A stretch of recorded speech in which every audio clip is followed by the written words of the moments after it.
Live your best life is one of those phrases that sounds inspiring until you pause and really think about it.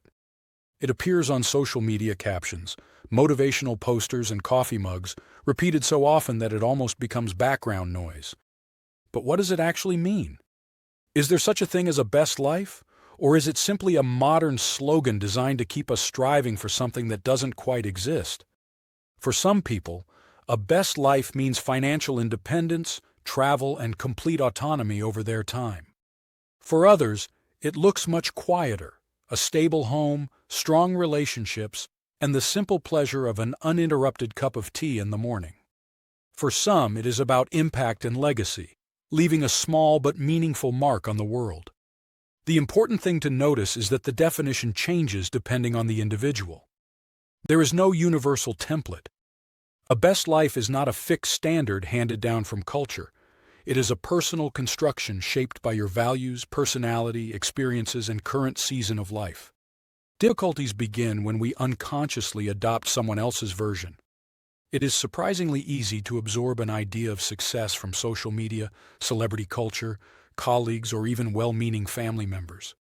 We can end up striving for goals that impress others but do not genuinely satisfy us. You might climb the ladder, reach the milestone, tick the boxes, and still feel a faint sense of emptiness. When that happens, it is often not because success is meaningless, but because it was never truly yours. Living your best life is less about maximizing every visible area and more about aligning your daily actions with what genuinely matters to you. That alignment is where satisfaction tends to live. In that sense, the idea of a best life is both fact and fiction. It is fiction if we imagine it as a permanent state of happiness where problems disappear and everything feels effortless. Human beings adapt quickly to improvements. The new house becomes ordinary. The promotion becomes routine. The excitement settles into normality. This process, sometimes referred to as hedonic adaptation, means that no external upgrade delivers lasting euphoria.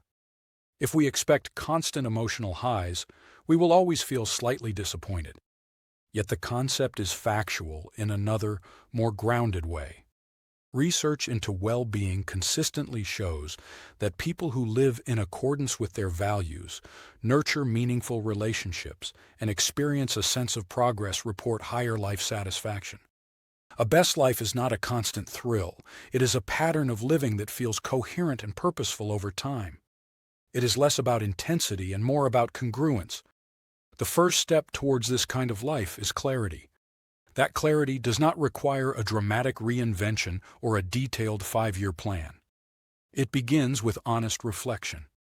When do you feel most like yourself? Which activities leave you energized rather than depleted? If no one were watching, what would you pursue? These questions gently separate your authentic preferences from inherited expectations. The clearer you become about your own values, the less you are pulled into comparison. Comparison has a way of distorting perception, making even a rich and meaningful life appear inadequate when measured against curated snapshots of others. Another essential shift is focusing on internal markers rather than external applause. External achievements such as money, status, and recognition are not inherently negative, but they are unstable foundations for fulfillment because they depend heavily on other people's reactions. Internal markers are more reliable.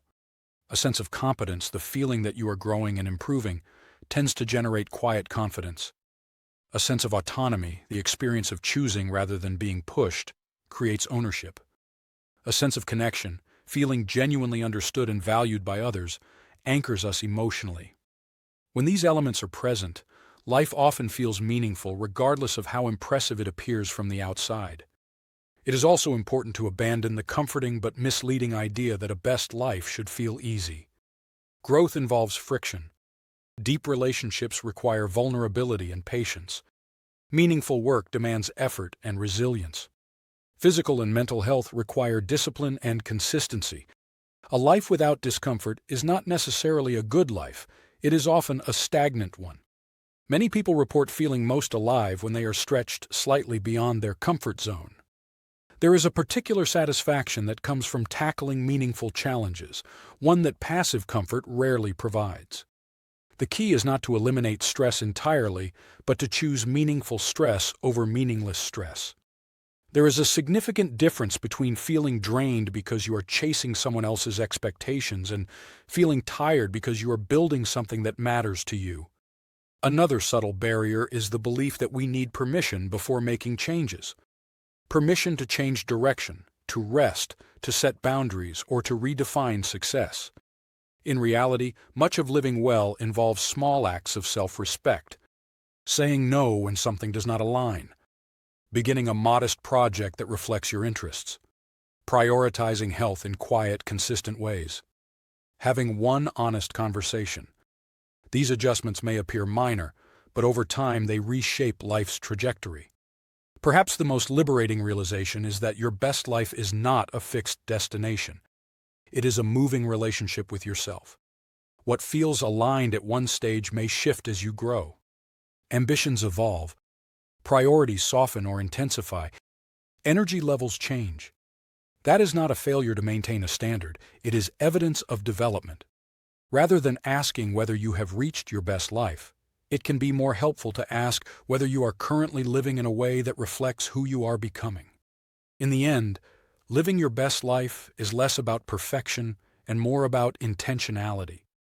It is about clarifying what matters, aligning actions with those values, nurturing genuine connections, and embracing the kind of challenges that stretch rather than shrink you.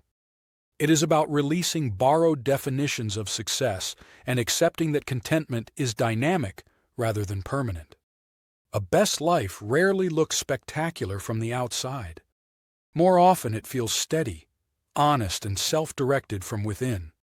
And that quiet alignment, sustained over time, is far more powerful than any slogan.